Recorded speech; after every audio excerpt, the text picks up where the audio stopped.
தந்தை, மகன், தூய ஆவியாரின் பெயராலே ஆமென். இயேசு கிறிஸ்துவில் அன்புமிக்க சகோதர சகோதரிகளை உங்கள் அனைவருக்கும் கிறிஸ்து இயேசுவின் அன்பு கலந்த வணக்கத்தை தெரிவித்துக் கொள்கின்றேன்.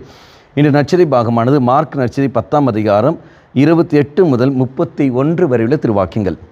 இங்கு நாம் பார்க்கணும், ராயப்பர் சொல்கிற வார்த்தை, பாரும் நாங்கள் எல்லாவற்றையும் விட்டுவிட்டு உம்மை பின்பற்றியவர்களாயிற்றே என்று அவர் சொல்கின்றார்.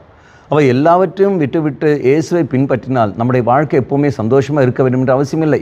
அதான் இயேசு சொல்கிற வார்த்தை 30ஆவது வாக்கியத்தில், நீங்கள் இம்மையில் மறுமடங்காக வீடுகளையும் சகோதரர்களையும் சகோதரிகளையும் தாயையும் நிலப்பணங்களையும் இவற்றோடு கூட இன்னல்களையும் மறுமையில் நிலைவாழும் பெறுவீர்கள். அவை என்னை விட்டு எனக்கு முக்கியத்துவம் கொடுத்து நீங்கள் வாழ்கிற காரணத்தினால் உங்களுக்கு எல்லாமே நன்றாக அமைய வேண்டும் என்ற அவசியம் இல்லை. ஆனால் துன்பங்கள் வரும், அந்த துன்பங்கள் அடுத்தது உங்களுக்கு அங்கு நிலைவாழ்வு கிடைக்கும் என்பதை தெய்வம் வெளிப்படுத்துகின்றார். அன்பாங்களே, நாம் பார்க்கின்றோம். இதனுடைய அர்த்தம் என்பது என்ன?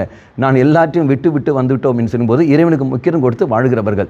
ஒரு சில பேர் இருக்கிறார்கள், நான் தினைக்கும் கோயிலுக்கு போகின்றேனே, நான் ஜெபமாலை ஜபிக்கின்றேன், பாவசங்கீர்த்தனம் செய்கின்றேன், திருப்பலி காண்கின்றேன், நன்மை உட்கொள்கின்றேன், ஆலய காரியத்தில் ஈடுபடுகிறேன், பிறர் காரியத்தில் ஆலய காரியத்தில் ஈடுபடுகிறேன், பிறர் அன்பை மையப்படுத்தி நான் வாழ்கின்றேன், எத்தனையோ நல்ல காரியங்கள் நான் செய்கின்றேன், நல்லது மட்டுமே நான் சிந்திக்கின்றேன். அப்படி இருந்த போதிலும் ஏன் என்னுடைய வாழ்க்கையில் பிரச்சனைகள், தடைகள், நோய்கள் எல்லாம் வந்து கொண்டிருக்கின்றன? அன்பாங்களே, இந்த நல்ல காரியங்கள் நீ செய்த காட்டில், இந்த நல்ல காரியங்கள் நீ செய்து கொண்டிருக்கின்ற சமயத்தில் உங்களுக்கு வேதனை வரக்கூடாது என்பதல்ல, உங்களுக்கு தடைகள் வரக்கூடாது என்பதில்லை. இயேசு எல்லா இடத்திலும் நல்ல காரியம் செய்து போனால், இயேசு எல்லா இடத்திலும் நன்மை செய்து போனார். ஆனால் அவருக்கும் கிடைத்ததுன்னா சிலுவை.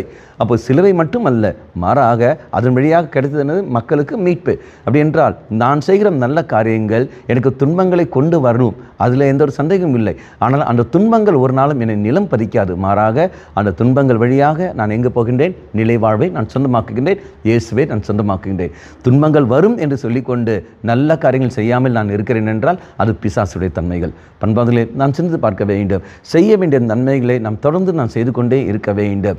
என்னதான் வந்தாலும் சரி, எனக்கு நிலைவாழ்வு உண்டு, ஆனால் மறுமையில் நிலைவாழ்வு உண்டு. இப்போது எனக்கு துன்பங்கள் வரும், அதனால் நல்ல காரியங்கள் செய்யக்கூடாதல்ல. இயேசுவை நான் பின்பற்றுகிறேன் என்றால், வாழ்க்கையில் நான் இயேசுவை நான் பின்பற்றி நான் நடக்கிறேன் என்றால், அவர் வாழ்க்கையில் நான் அவருக்கு முக்கியத்துவம் கொடுத்து நான் நடக்கிறேன் என்றால் நிச்சயமாக எனக்கு துன்பம் வரும், வந்தை தீரும்.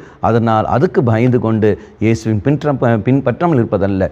இன்னும் ஜெபமாலை செய்வேன், இன்னும் ஜெபமாலை செய்ய வேண்டும், இன்னும் நாம் என்ன செய்ய வேண்டும்? நாம் உபவாசம் எடுக்க வேண்டும், இன்னும் அதிகமாக திருப்பலி காண வேண்டும், பாவசங்கீர்த்தனம் செய்ய வேண்டும், பிறரை மையப்படுத்தி இன்னும் அதிகமாக நாம் வாழ வேண்டும். முன்னாடி செய்ததை விட இன்னும் பல மடங்கு அதிகரித்து போக வேண்டும். கண்களை மூடிக்கொள்ளுங்கள். நல்லவனாய் தெய்வமே, செய்ய வேண்டிய நன்மையில் தளராமல் தொடர்ந்து நான் செய்யக்கூடிய வரத்தை எனக்கு தந்துள்ளும். அம்மா மாதாவே, தெய்வ மாதாவே, எங்கள் மாதாவே, என் அன்னையே, விசேஷமாக எங்களுக்காக பரிந்து பேசும். ஆமேன். தந்தை, மகன், தூய ஆவியாரின் பெயராலே ஆமேன்.